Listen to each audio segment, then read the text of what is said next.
be in conversation with Paul Weech, who will be introduced in a moment, on the topic of homelessness and creative options for housing. And as I see who is entering the room, I want to encourage questions. I see leaders who are participating in interfaith hospitality network in their respective communities.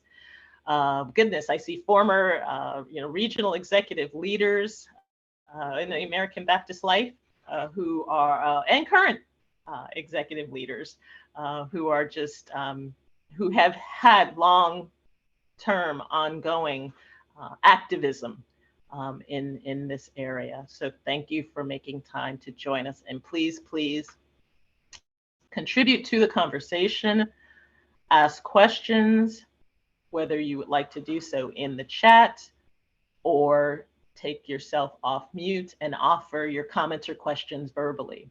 But we do ask, if you are not speaking, please keep your microphones muted so that we can hear one another well. Thank you so much.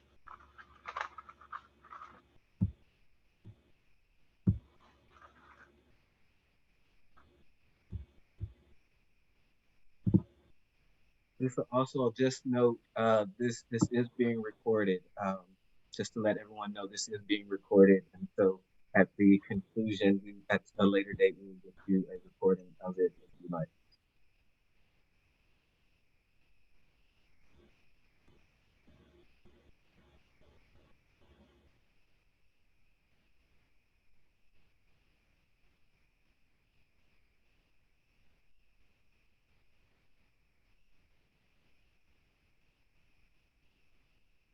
Hello again, everyone. I am Lisa Harris-Lee, the Director of Healing and Transforming Communities with the American Baptist Home Mission Societies. I will offer a prayer to open our time. I know that many of you are joining this conversation today because you are either actively engaged in serving and working alongside unhoused persons in your communities, or you recognize it as a growing challenge within the nation and even the world. And you are confident that the Lord is inviting us into a creative response. And so with that, please allow me to offer this prayer that is very timely. It's from Walter Brueggemann in his collection of prayers entitled Awed to Heaven and Rooted in Earth. Let us pray. O God, unwavering in your power, unflagging in your zeal, uncompromising in your position, it is good for us just past Sabbath again, just past Easter again, to awaken to your will of constancy for your world. We, your people, pursue our projects. We depart to our private dreams, invest in our deepest hopes.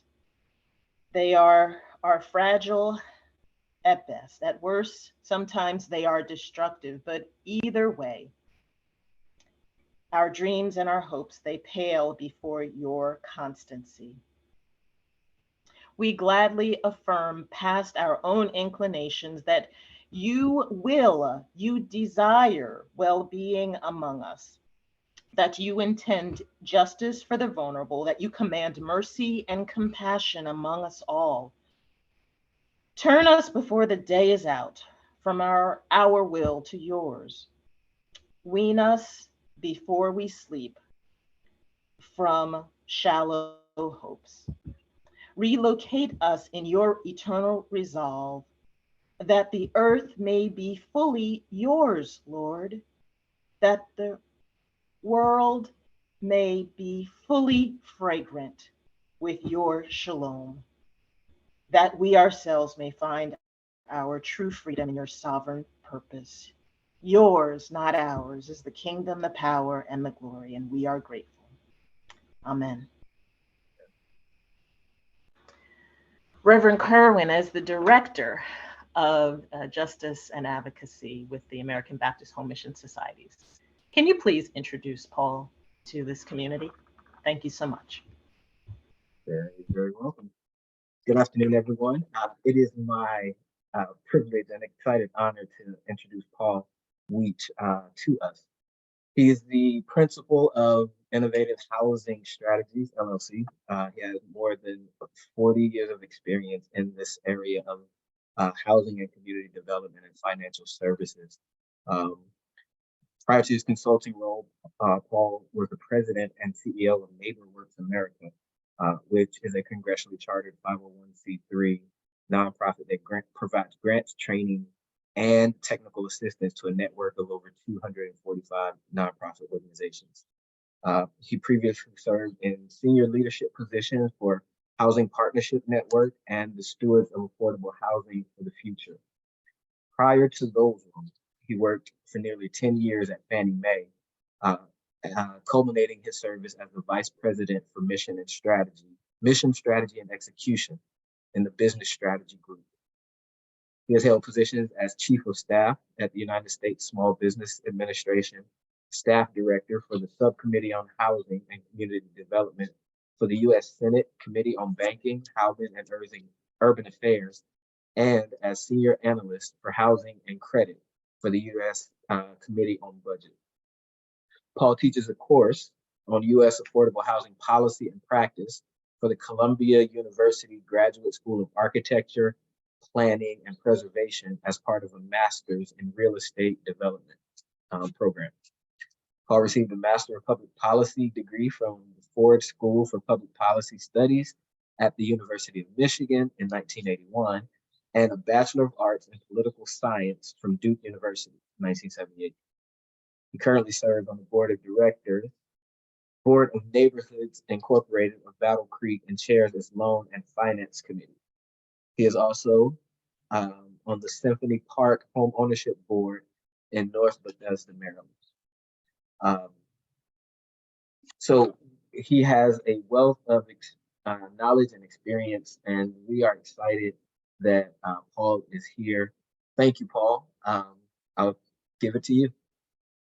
Terrific. Thank you, Kerwin, for that introduction. And thank you, Lisa, for leading us off with such a lovely prayer and a welcome. So thank you. So my goal today is to provide an overview of the issue of homelessness in America, the public policy environment, and then have a conversation. I welcome everybody to chime in and share how you all are experiencing or addressing homelessness in your communities, or questions you have of me based on my experience. But I really look forward to that dialogue.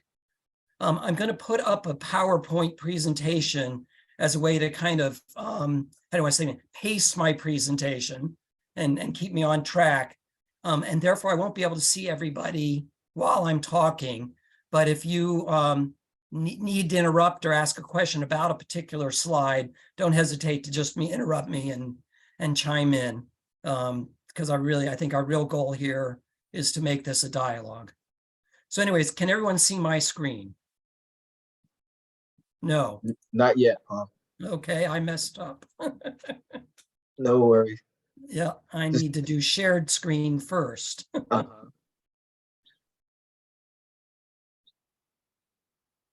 So actually, you got it? Looks like I do, don't I? Yeah, that's it. All right. So Paul, before you start, because I did a bad job of setting this up. We bring the Justice Dialogues. This is a group convening of practitioners, of people who are invested in whatever the issue is. Our last Justice Dialogue was on the issue of gun violence. And so we had someone who had been intricately involved in curbing or reducing the negative impacts of gun violence. And so this topic, so we have 4 topics that we were working through, and this one is homelessness. The idea was our communities are changing and more people are being displaced. What can be done? And as I was thinking of people who we could bring, to this conversation, who could shed some light and information, you were the person that I thought of because of your experience and because of the work that we've done in other places. And so to the Justice Dialogues community, I've invited Paul, and he's going to share just an overview. This is his 10 minutes just to say, hey, this is where I am. And then we want you to help us engage in a dialogue. I will moderate it, but I want us to all take something away from this. I want us all to learn how we can be better at being a refuge from homelessness and helping to implement creative solutions to housing. So with that, now I give it to Paul. Great, thank you, Kerwin. So Kerwin already introduced me, but I wanted to go through my professional background a little bit to say that the homelessness housing policy has always been embedded in the many different roles I've held over my career. When I was the staff director of the U.S. Senate Housing Subcommittee on the Senate Committee of Banking, the Clinton administration had come in. Henry Cisneros was the new HUD secretary. His assistant secretary was a guy named Andrew Cuomo, who was the deputy assistant secretary. And it was then that we began to really see new policy innovations around the approach to homelessness that had been governing the country for the decade before that. And Mr. Assistant Secretary Cuomo brought in the idea at that time of something called a continuum of care, which is now foundational in their approach to homelessness. When I was at Fannie Mae, we had big corporate social responsibility initiatives that were labeled under the American Dream Commitment and then under the Expanding American Dream Commitment. Let's just say these were trillion-dollar initiatives.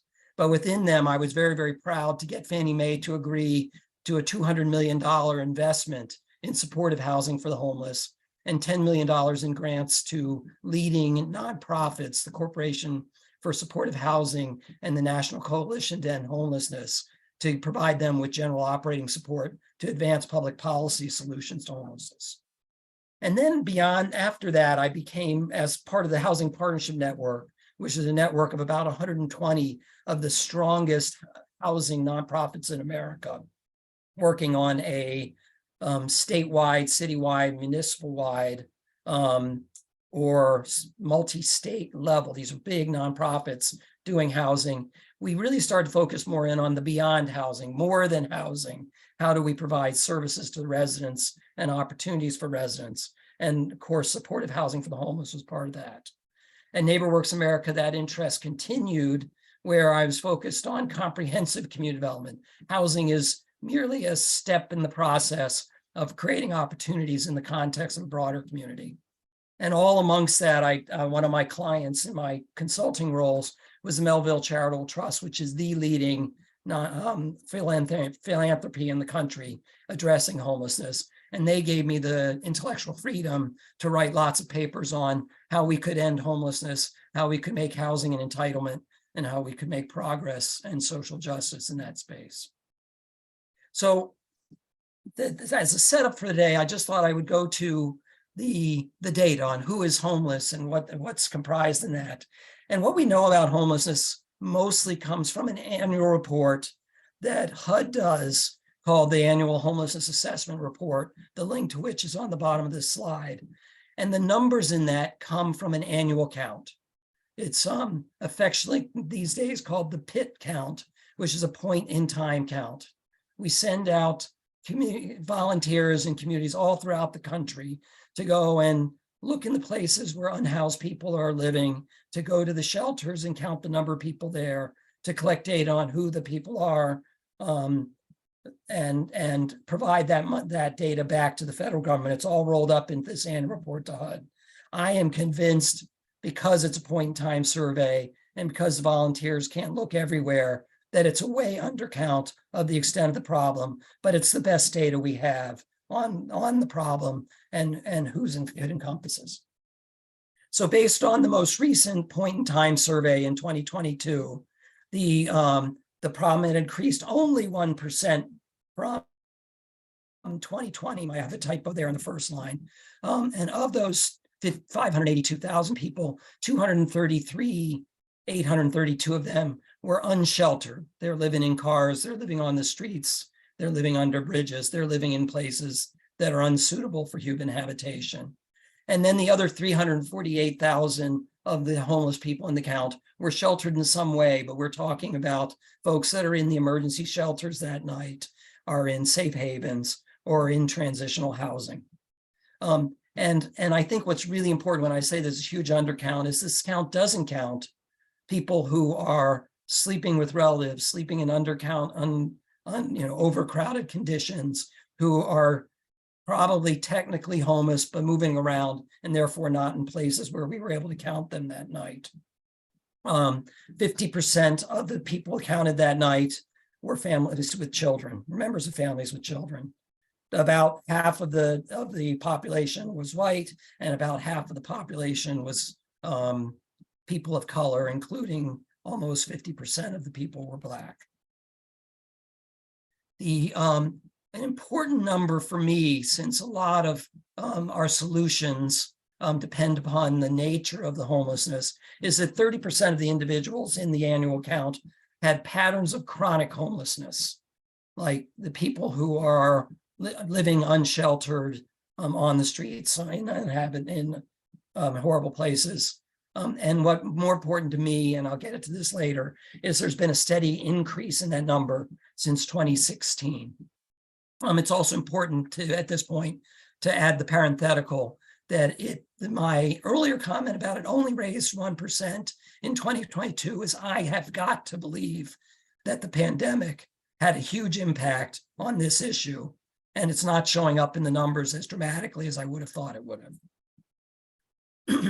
Another important story within the homeless population is homeless veterans. I highlight homeless veterans because we have made enormous progress in housing homeless veterans since we began the count in 2009. The number of homeless veterans has declined almost by half, which is a huge success story and suggests that some of the solutions we have used in that space should apply to other populations and to better effectiveness. So why are there so many people homeless? Of course, it's an affordable housing problem.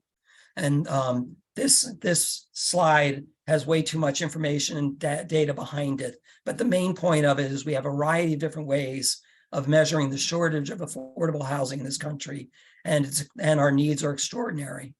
The one I focus on the most is the worst case housing needs, which is the second bullet point there, which is a definition that when I was back in the US Senate, we required HUD to develop every year a measure for worst case needs, which we were saying is if we have limited resources, who are the people that most needy of those rental assistance resources? So we define that as very low income renters who are paying more than 50% of their income for rent. And in the last count that I have here on the page, there were 7.7 million people who are the most fragile. They're paying way too much of their money for income. They don't have of their income for rent. They don't have that much money to begin with. They are very fragile. They are an incident in their lives away from being homeless. And what's also important about this is that we have all these needs, 7.7 million of the worst case needs, never mind broader definitions of the needs. And we're only providing 5 million, I'm getting hoarse, I'm sorry.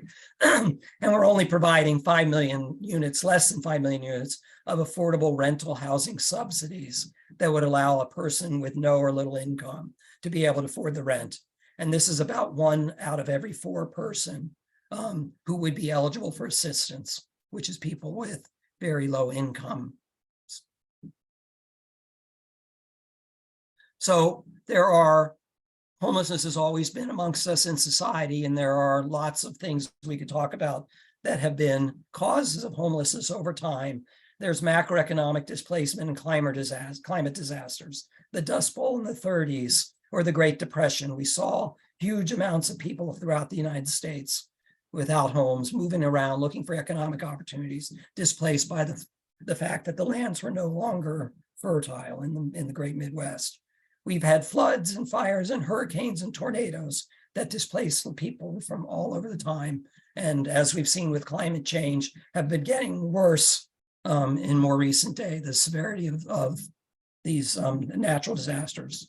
We also saw a huge increase in homelessness in the early 80s as a result of our societal decision to move to deinstitutionalize the mentally ill. The availability of new drugs to treat mental illness, scandals of the horrible conditions in the state mental hospitals and state institutions, public policy at the federal level to shift more of the cost of housing the mentally ill at the state level, caused state governments to move more and more to deinstitutionalization. And then there was a belief that we would have sufficient community-based services to help people when they left these institutions at the community level. And we can argue about whether that was sufficient, but I'm here to argue that it was not sufficient to meet the needs of the people that we were expecting to serve. And then we've had changes in the housing stock, urban renewal, loss of affordable housing in the cities. The most dramatic one that comes up in the topic of homelessness, though, is New York City's decision in revitalizing the Times Square area to tear down thousands of units of single occupancy housing. So these were one-room housing off with shared lavatories and shower facilities, but that were often the kind of housing that people at the margins would be able to find at a price at nighttime. But of course, fast forwarding to the present, the contributing causes to homelessness is unfortunately a long list. Economic displacement is a key variable. Evictions and foreclosure, domestic violence and abuse, displacing people that fold out into the emergency shelter or into the homelessness, lack of access to mental health services for mental illness or for post-traumatic stress, which applies to our veterans population, substance abuse and addiction, a high prevalence among our homeless populations. And then really key and a different kind of challenge are people exiting out of foster care make up a big population amongst homeless, as well as returning citizens who have who end up in our homelessness systems or lack thereof. What we've done so far as a society, as I mentioned, in the early 80s, there was an explosion of homelessness on the streets of America and an explosion in the public observation or recognition of the problem. Again, it's always been with us. But in the early 80s, it became a greater public policy issue addressed at the federal level. And that led to the McKinney-Vento Act of 1987, which I had on the bullet point here, had a variety of programs that it supported and authorized to be funded. It created programs across agencies like education, like the Veterans Administration, like Health and Human Services, that were targeted specifically at homeless people and bringing homeless people off the streets. And it created an interagency council. So these key federal agencies were, in theory, talking to each other, coordinating services, and to help those populations. And that's sort of that framework that is, in many ways, the framework that exists today, with lots of changes and variations in public policy, but where it really evolved based on the need to coordinate housing with other kinds of services is the continuum of care model, which is really requires those counties and cities and states that are getting federal dollars to have a continuum of emergency shelters, permanent housing plus care and resources, and to provide an annual plan of how they're going to manage this continuum in order to get federal funding. The other thing I highlight on this page, because of the success with housing homeless veterans, are the so-called VASH vouchers, the Veterans Supportive Housing Vouchers. These are rental assistance vouchers made only available to veterans. But unlike our other rental assistance programs, Congress has been willing to appropriate new units every year to the tune of 10,000 per year over the last decade or more. And those vouchers, partnered with housing solutions, have made a big change in our ability to house homeless veterans. So just in closing, to get to our conversation, what should we or could we be doing? One thing we know we should be doing more of is permanent supportive housing. Back in the mid-2000s, a professor named Dennis Culhane at the University of Pennsylvania, leading scholar on homelessness, did a classic study that's been replicated many times that showed that it was cheaper for the public sector to provide housing and supportive services to chronically homeless people than it was to provide services to chronically homeless people on the streets through emergency shelters, jails, emergency rooms at the hospital, police activities, caseworkers, all of that patchwork of things we're doing on an emergency basis for people on the streets. It was more economically efficient to get them into home with wraparound services. And so he really launched the movement of permanent supportive housing as a solution to ending chronic homelessness. I put down here the second thing, a more accessible narrative on that, on Dr.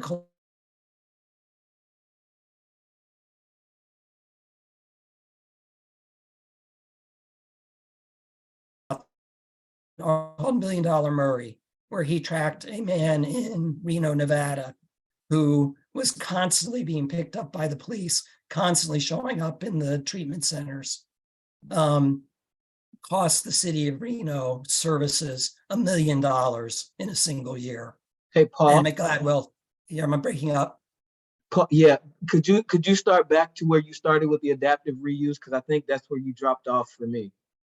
Okay, I apologize. Am I bad? Am I good again? Yep.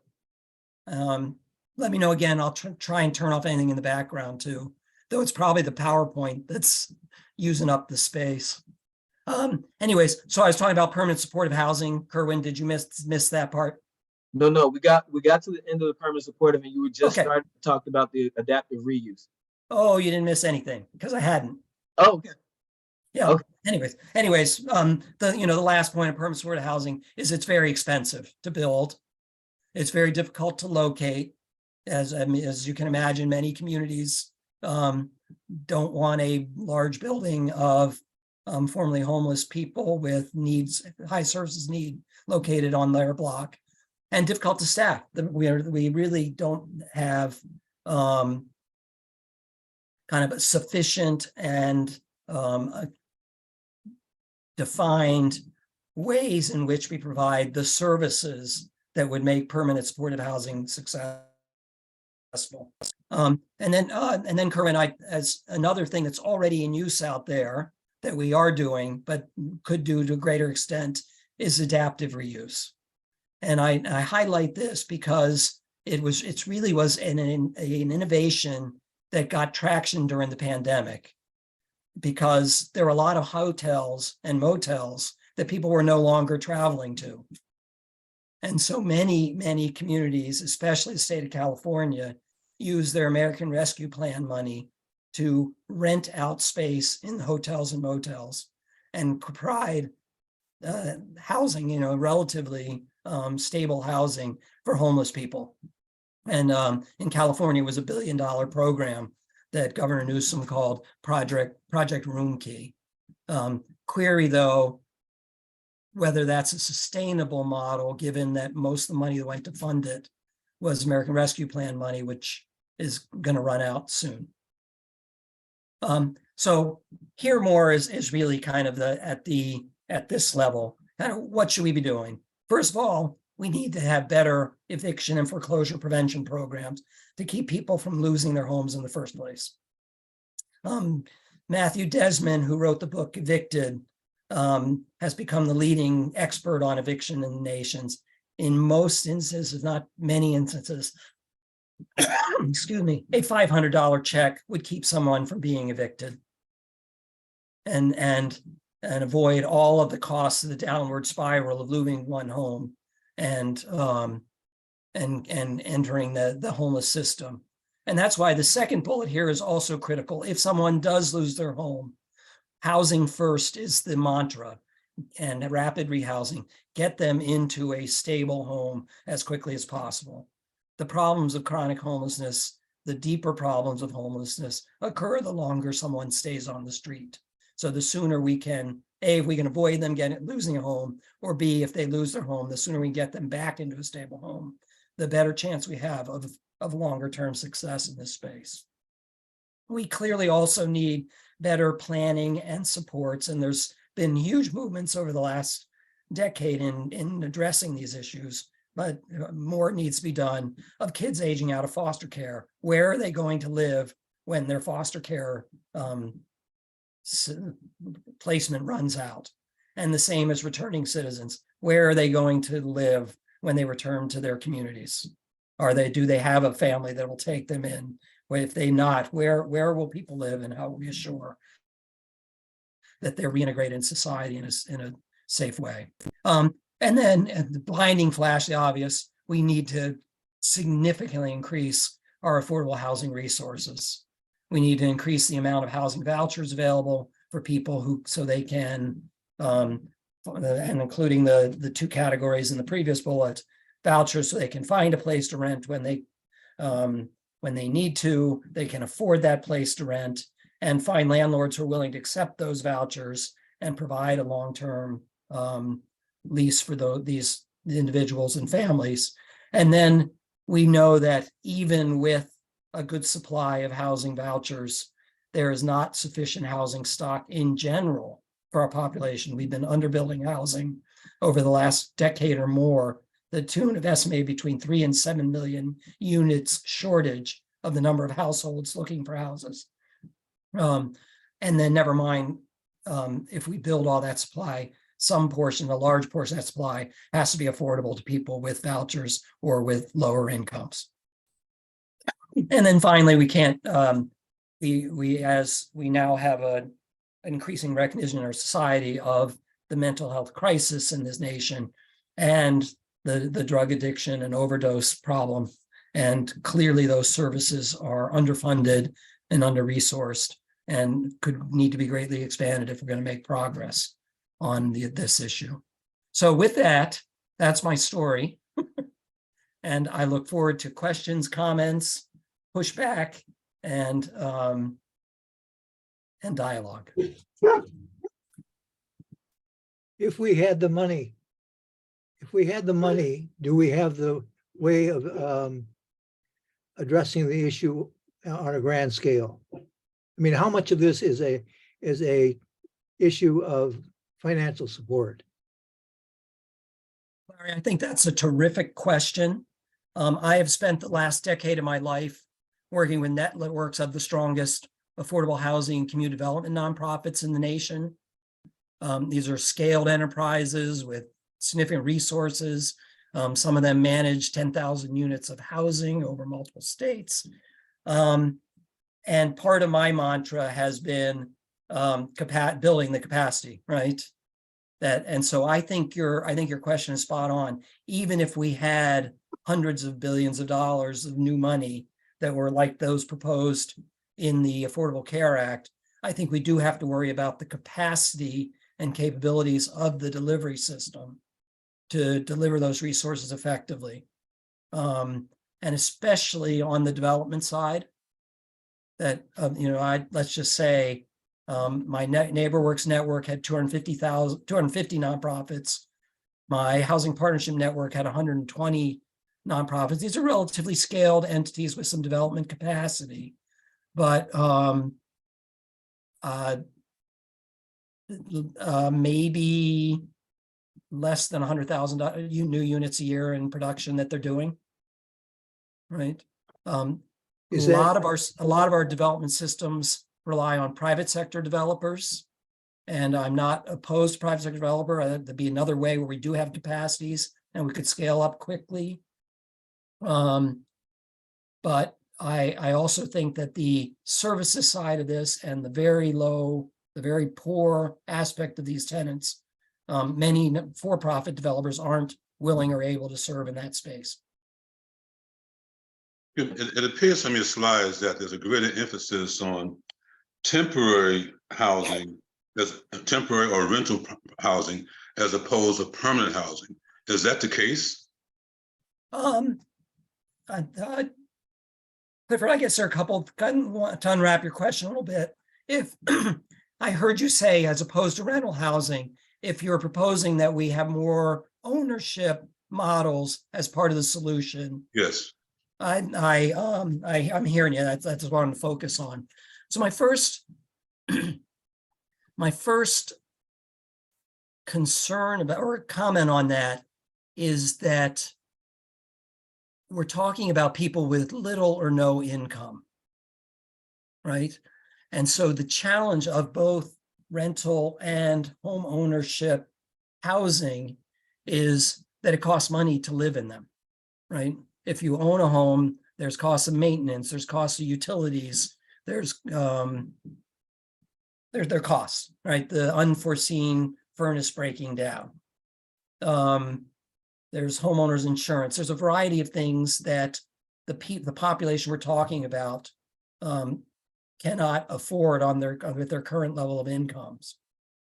So in general, we've shifted over towards more of a rental model because we can use rental assistance to pay for those costs to a landlord. Right? There's no reason though why our public policy, and we've tried, our public policy couldn't create a housing voucher that pays for home ownership. Right? That we create the home, and then you create a stream of supportive income, housing income that pays all of the costs of that home ownership. But your question is spot on. It is currently not a focus of our public policy for the extremely low income people that we're basically talking about here.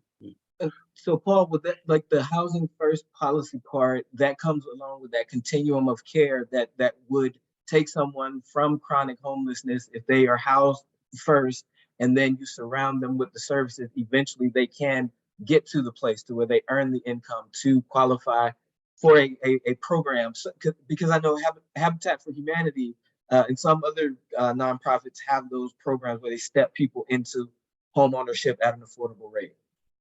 Correct. And again, Kerwin, I guess I should say, I don't want to sound too down on this, but the continuum of care is in many ways aspirational than in actuality, that our systems of moving a person who has been chronically homeless from the streets into stable housing, get them the services they need to get the skills they need to find employment, to rise up, to then have the financial education they need with that job to buy a home. I mean, that's clearly part of the ambitions here. Yep. But it's not seamless. And I would say that a lot of our evaluations of transitional housing, which was specifically designed to bring homeless people into housing, but have it be short term, right? So we bring them into transitional housing, we provide them the wraparound services, provide them with the supports they need to then go out and be self-sufficient. The results of that model have not been great. Gotcha. Right. So Jason, there's a lot of work that needs to be done to build out a true continuum where folks at the very bottom of this continuum, desperately poor, many other issues in their lives, can then be brought on to be self-sufficient and independent. Gotcha. Okay. Aren't there models where cities have used community development corporations to prepare people for that, what we're talking about? Sir, most of the organizations in my NeighborWorks network had some sort of services to that effect, of linking people in their housing to interfaith neighbors, to job training, workforce development type programs, to educational enrichment programs, access to healthcare. I mean, all that is out there and being implemented and tried in some way.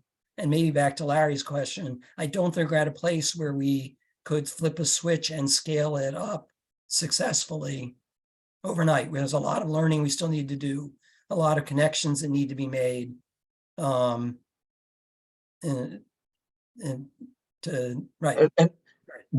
the thing is that there are people that are dialogues that are happening like this, that's connecting things, and there are organizations that are doing it, trying to build that continuum. And I'm praising Kerwin's organization. It very much has that look of it's doing all, and it's launching early childhood centers to capture the kids early in their lives and work with their parents to create success and opportunities. Yeah. Thanks. Jason, go ahead. A lot of our churches, our historic churches, are on buildings and property that are too large for us. That's across denominations across the country. And I know there is some energy and movement around churches thinking of ways to use their building and property for housing. I was down at an event in San Antonio where churches in the city were really partnering to talk about that. And I just wondered if you knew of any projects like that, and specifically if there's any place in ABC where those conversations are happening. But I'm particularly interested in if there's any places where the financial aspects of those conversations are happening, because money is necessary. Building a property is not enough.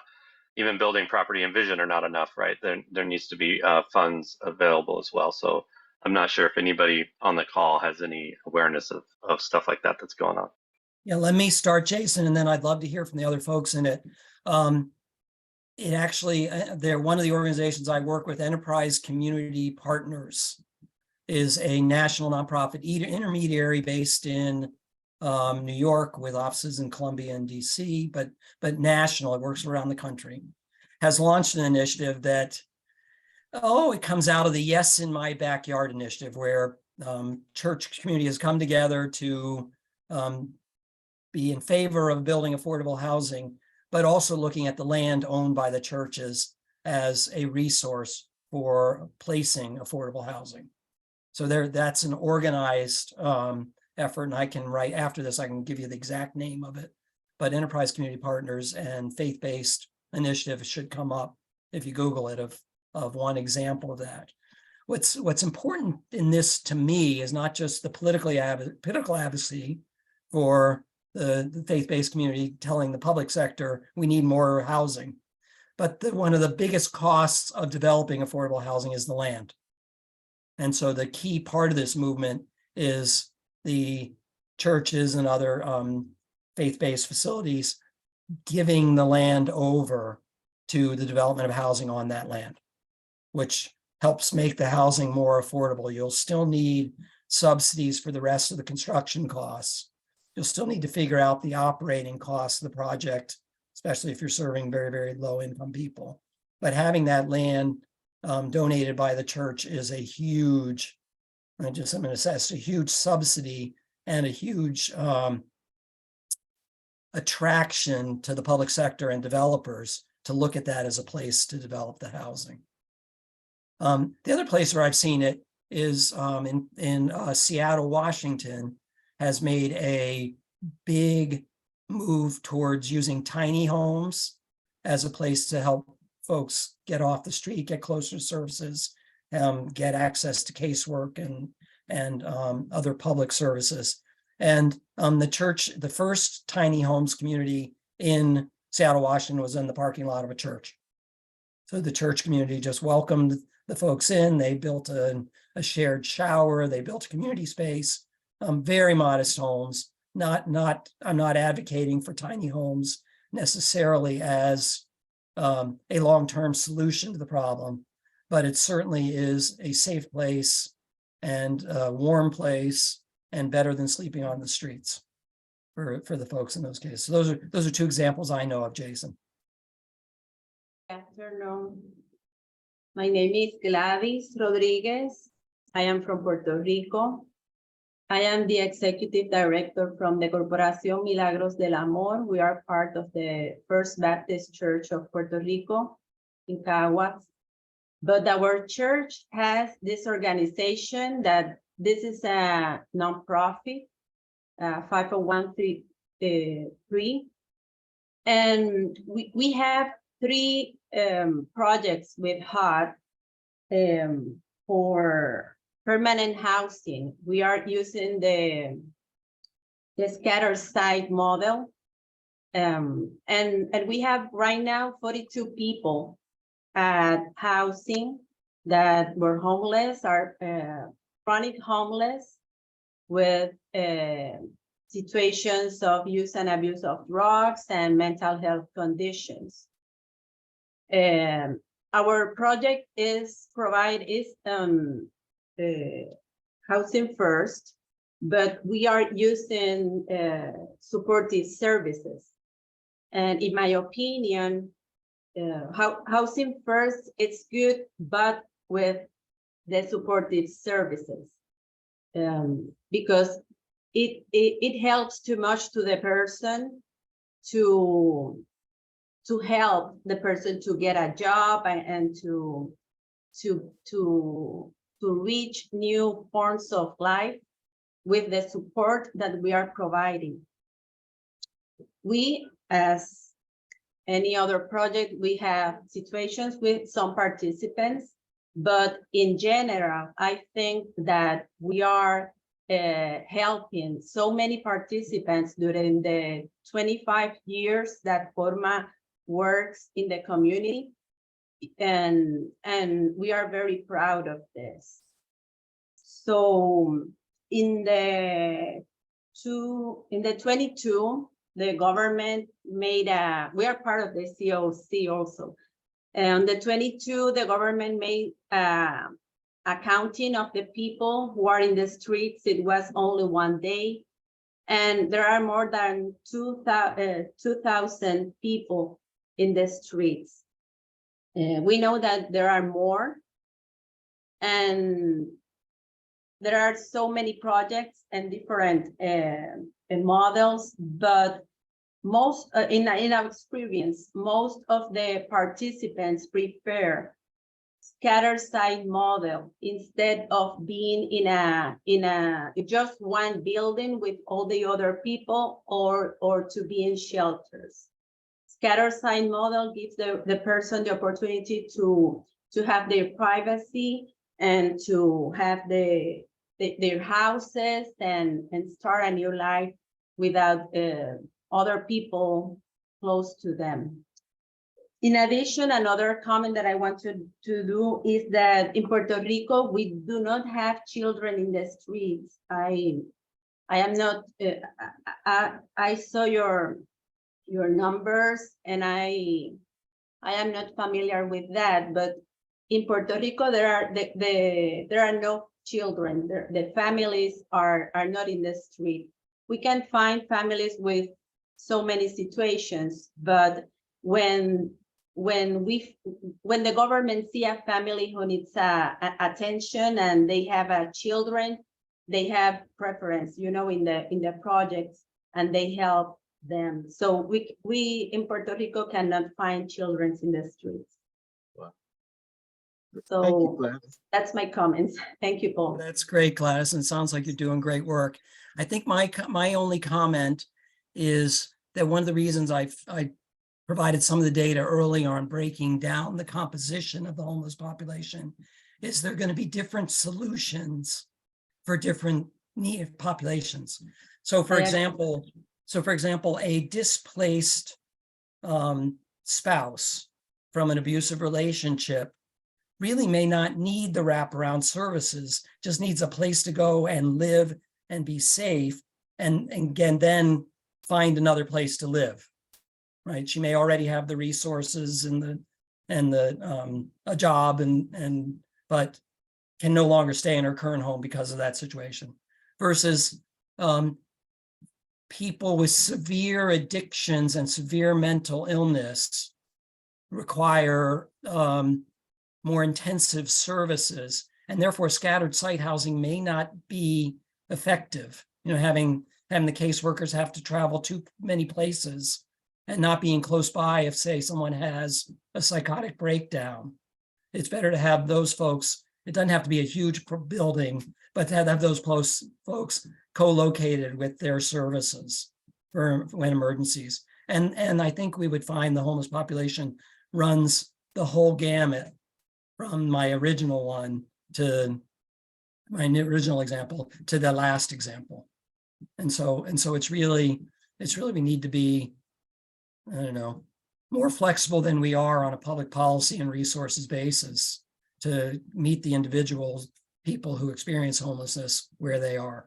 Yeah, thanks, Paul. I want to make sure I'm checking the chat. Somebody said I would add to the informative slide what could be done in Puerto Rico's case, stronger and absolute regulation and legislation with a change in social perspective. Homelessness in PR is increasing due to the lack of housing complexes that have been purchased for Airbnb and hostile uses only, displacing people.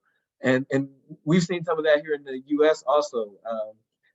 Housing stock being taken off by corporations or what have you for Airbnbs, those types of things. Any thoughts on that, Paul? Sorry, Kerwin, I was reading one of the other questions. What did you say? What's the question? Just about the losing housing stock from institutional purchases and like for things like Airbnbs and those type of things. Right. Just wondering if you had any thoughts on that or what could be done to challenge it, change it. I guess at the end of the day, my policy solution is the same one that I had before, which is we need to get rid of the barriers to producing new supply of housing. Yeah. We need to increase the subsidies for producing more supply of affordable housing. And we need to work on the income side of so people can afford to buy the housing that is rent there or buy the housing that's available. Yeah. Clearly there is housing being taken off the market that used to be available for rent or for sale. A lot of the housing's going in the Airbnb would have been rentals anyways, second homes of people that were wealthy enough to have two homes. And through Airbnb, they found a way to occupy that house when they're not there. Gotcha. But I totally get the concern that why are we renting it to somebody from out of town when we need housing for the folks here that live in our city? Right. So, now, but the other question you raise is a bigger issue to me, and that is the investor purchases of homes. And it's in the work that I've been doing with Kerwin in New Jersey and the other 4 cities in New Jersey, the investor share of home purchases in these cities has been huge. And the investors are then taking housing off the market that could have been going to local residents for sale and raising the prices, which gets in another question in the chat, is that my own preference in this space would be to create more incentives for allowing local nonprofits or giving local nonprofits the ability to purchase housing that investors are now, out-of-town investors are buying and becoming absentee landlords, but to give local nonprofits who have the mindset that we have on this call, the lens that says we have housing needs in this community, let's make this housing stock available to people who need it. Yeah. Sorry, Paul, Kerwin, I interrupted you. In your slides earlier with the unhoused veterans, it was cut down, and you may mention that there may be some things that's happening in that space that can be applied other places. What are some of those things and some of those tools? Well, the first one that I did highlight is the VASH vouchers, right? Getting back to Clifford's question, we're talking about very, very poor people. By definition, if they're homeless, they don't have a lot of income, if any, right? And so what the VASH voucher is, it's a rental assistance payment that allows them gives them 10 years of rental assistance to go live in a modest housing up to a certain rent level, but the federal government will pay the entire rent if you have no income, right? Gotcha. The second thing, though, that we've done with the VASH vouchers is also the second part of my prescription here, is we partnered it with permanent supportive housing. So if we're talking about homeless veterans who have been on the street for some time, are probably presenting addiction issues or PTSD issues, and we're providing them with the voucher to be housed, we also need to find them housing that has sufficient services. And here the Veterans Administration has stepped up to provide those services, and also to use back to Jason's earlier question, to use land on veteran next.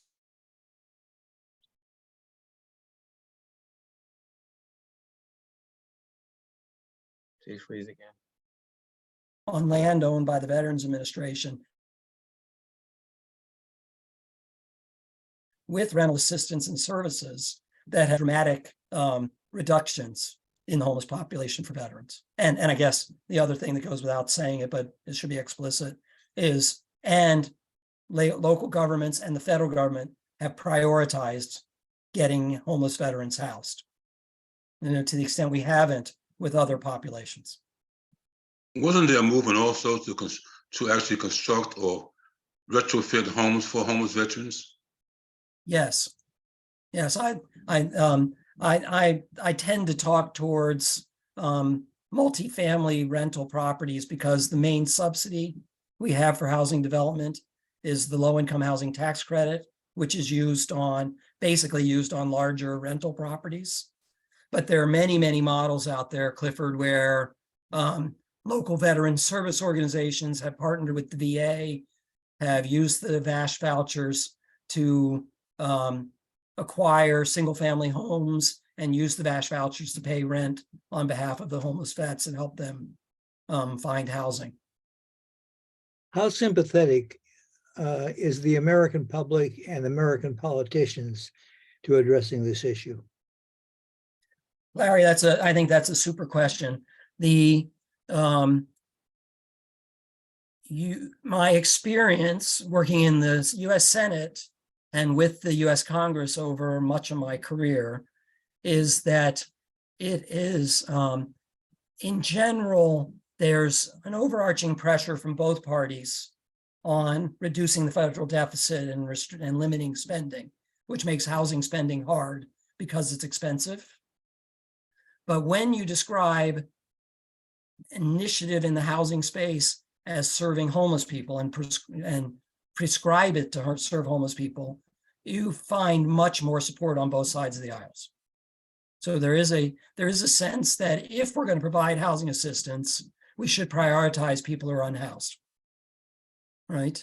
So I think that's my way of saying yes, at the policy level for focusing on the homeless, not necessarily at the budget level, providing the resources that we need, and not necessarily at the policy level for taking money away from other things to meet this need. Would Does it that make make sense? Every Friday, I would look at the Wall Street Journal and the section on housing sales and these mammoth housing, multi-million-dollar. Is there ever a way of thinking about taxing luxury housing as a source for funding housing needs of the poor? Yes, it's clearly been in the water for a long, long time. There are places like my county that have a real estate transfer tax. I live in a fairly, upper middle income housing market. And so 1% of every housing sale in the county goes into the county government. And while it isn't specifically dedicated to housing, it is, we have a progressive government, so it puts a lot of that money into affordable housing. More specifically, there's been a lot of progress on the Affordable Housing Trust Fund movement, which at the local level, they will put a tax on real estate transfers that specifically goes into affordable housing trust funds. So those are out there. Last time I counted was well over 250 jurisdictions that had some sort of affordable housing trust fund. And they do make a difference. They are small, right? They create resources that allow you to create affordable housing. Right. We have a national affordable housing trust fund that puts a fee on Fannie Mae and Freddie Mac mortgage purchases.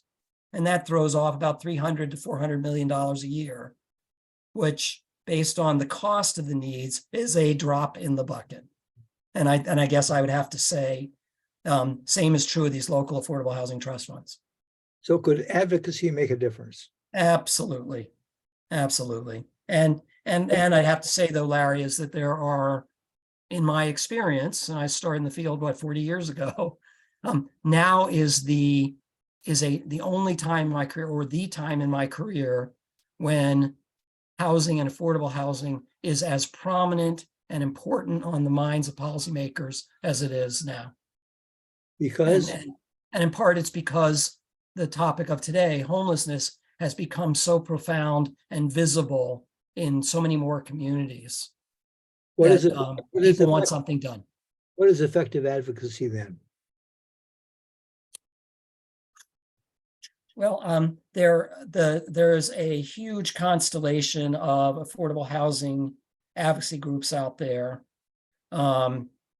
working in coalition with the faith-based community and the service providers and the affordable housing developers.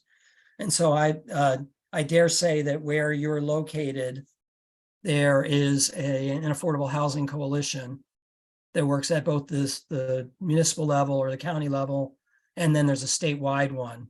So I don't know, what state are you in, Larry? I'm in Chicago. Yeah, the state of Illinois has a ton of great organizations working on these issues.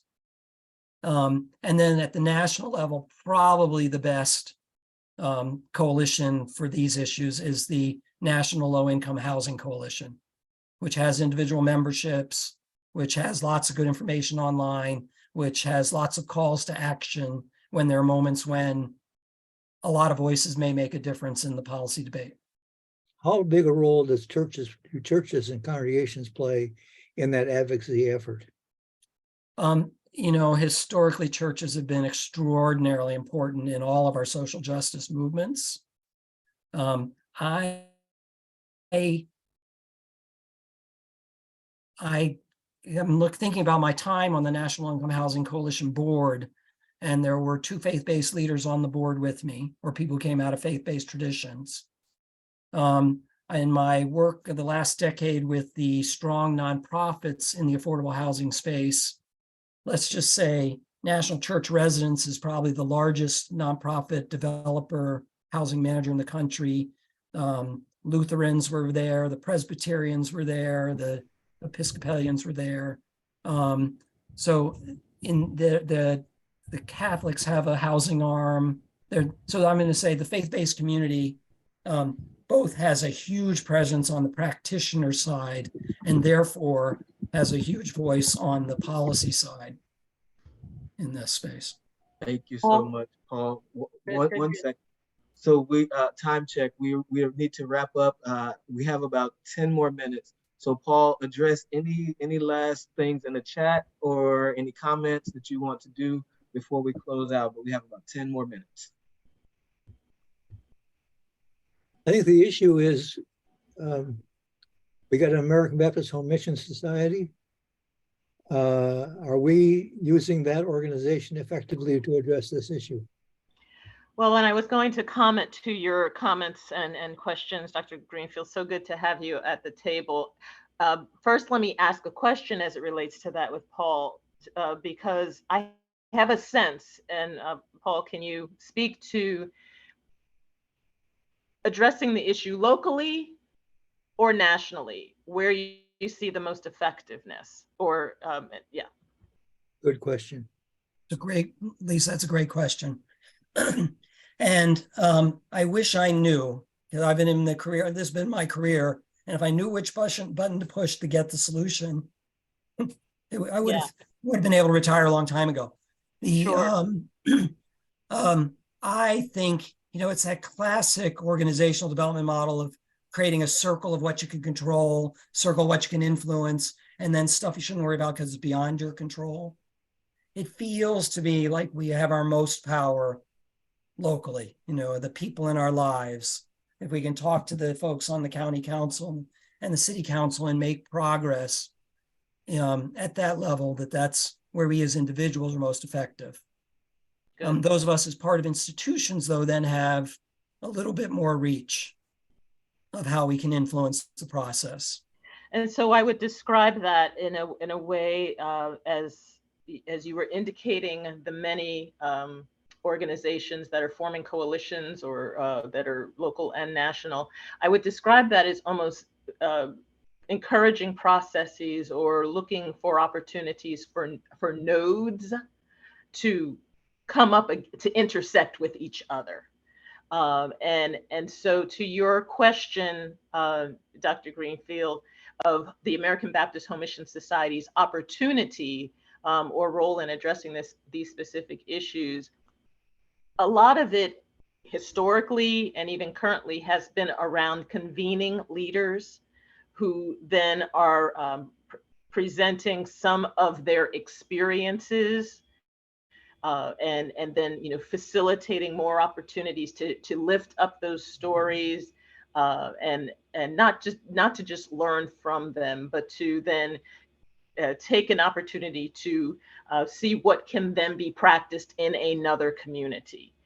So what can we learn from each other? What can we then perhaps put into practice in other communities that the American Baptist Home Mission Societies can either, again, facilitate the convening of leaders who are organizing those efforts, provide opportunity, make appeals. We make financial appeals on a variety of issues, that this could be one of those opportunities because we've got a plan in place, and then say, based on this plan, this is the appeal that we're making.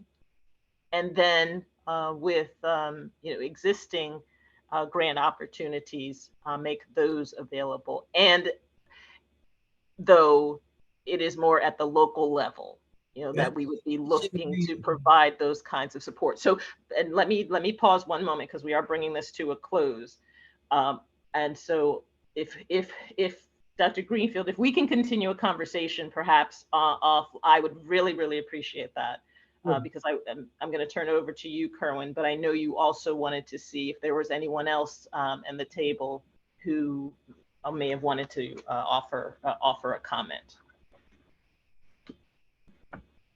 Yes, so is there anybody else that would like to offer anything? Well, I have a question in the chat. I live in Chicago. I live next door to a men's shelter. The building has been sold, and then there are a lot of questions about what's going to happen to it, which route it's going to go, or even if the sale is going to stick because it has been declared a landmark building. I also see tents, even during the cold weather, where people are living outdoors. I would just like, what are some solutions? What can be done?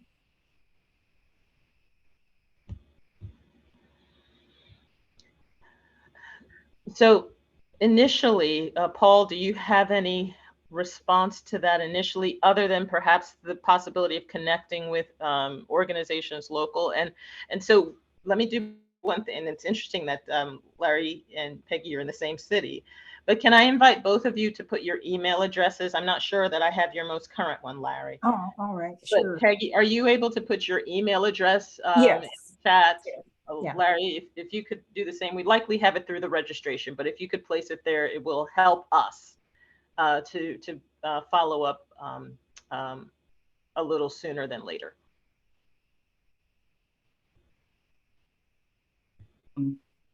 It's kind of back to Lisa's question. At the individual level, raise your voice with your alderman or alderwoman and say what can be done, right? And put the pressure on the local public officials to deal with this. Similarly, there's a housing department in the city of Chicago that should be helping these folks. There's going to be, in the city of Chicago, there's going to be a whole network of outreach workers who are supposed to be reaching out to the people in tents, offering them a shelter, offering them a place to go when it's cold. And what we found is sometimes that work, and sometimes people don't feel safe going into the shelters, and therefore would prefer to stay in. That's a horrible thing to say. Would prefer to stay into the tents versus what the alternative being offered is. So Peggy, we're really back to the longer term solutions. Somehow we got to get this person a housing voucher, a safe place where they feel safe, and get them, out of the cold with some sort of support services so they can stay there and make the rent. But and the Chicago Housing Authority has vouchers, but they also have a long line of people waiting for them. So that's you know, that's Lisa, back to your question. And there's work to be done at the federal level. We as individuals or in coalition at the local level should not ignore federal policy or state policy, and look for ways we can influence our local representatives.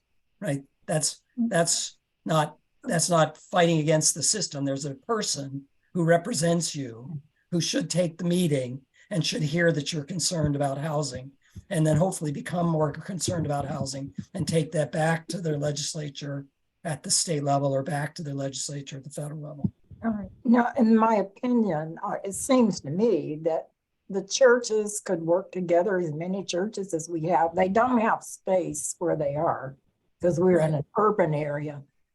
But if they put monies together or resources together, we could, there are empty houses, so something could be purchased.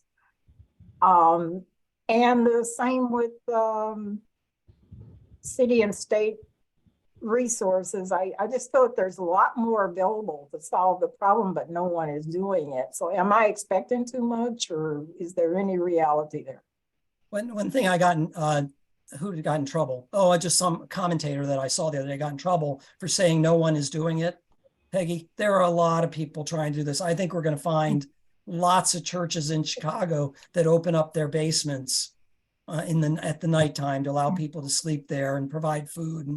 And it's sort of daunting, and it's sort of a it's a half-baked solution. Right? But those are there are a lot of people working on this now. Right? Those are individual. I'm talking about working together. Yeah. No, Peggy, yeah. Go ahead. Peggy, you do have, you're speaking to something that is true, that there is a lot of need for organizations and churches to work together, and that's sort of the purpose of some of these convenings, so that as people hear the different challenges, we come together and then we can start strategizing. Because I think what Lisa said earlier was that as we build plans for things that we want to do to address these issues, it then becomes easier to start seeking funding to do those things. The way that I see it right now, in the piecemeal way that certain, a church here or an organization here, it's not a coherent enough picture for the amount of resources that will be needed. And so what our hope is, as we, get a little bite from what Paul gave us and we take away our conversations offline, we can start to build out and say, okay, well, what churches have space that could be developed? What churches or what communities have vacant and available land that can be gotten at a certain price to do these things? And so did you put your email in the chat so that we can make sure that we stay in contact? Yes.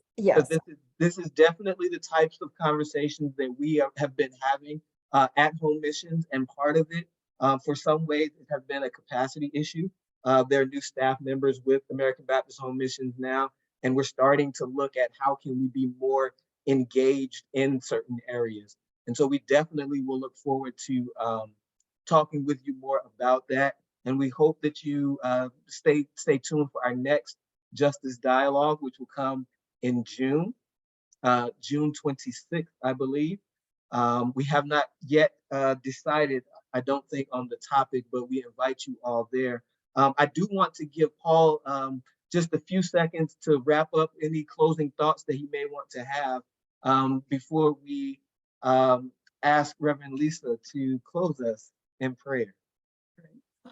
Kerwin, I just want to thank everybody for allowing me to come today and share what I know and think, and I'm very pleased to hear the different voices or different people raising their hands to say, how can I help? How can I get involved? My only preachy, bad pun, preachy moment as we finish up the call is that look for existing coalitions already working on this issue rather than trying to build your own. In the end, you may decide you'll want to build your own because you'll have a unique voice, or a unique perspective that's not well represented by other coalitions. But at the end of the day, there's lots of folks who are well embedded in this work and could just use a lot more help in, rowing in the same direction. Thanks, Paul. Beautiful, beautiful. Yes.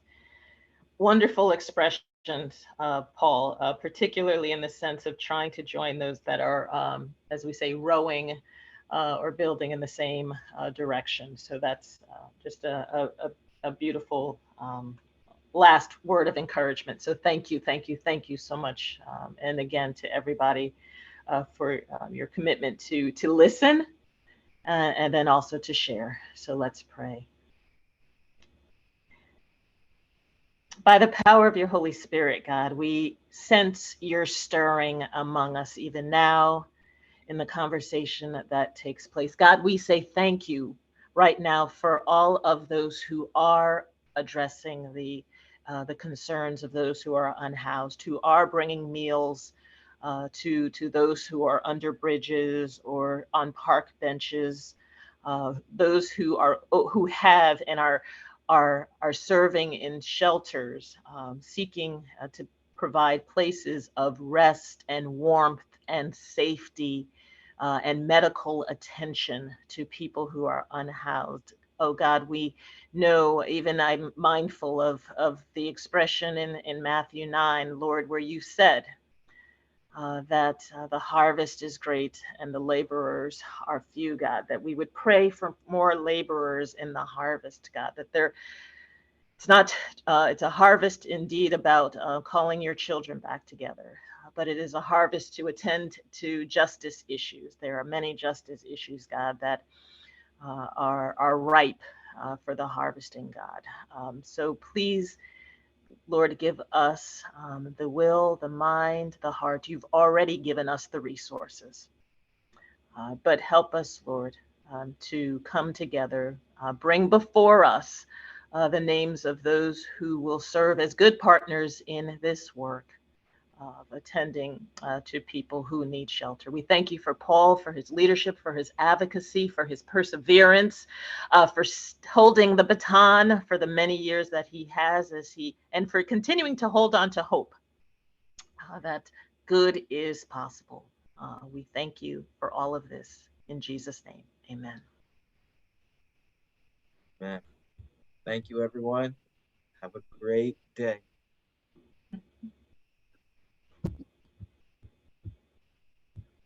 Thank you for doing this. We'll talk again soon, Larry, okay?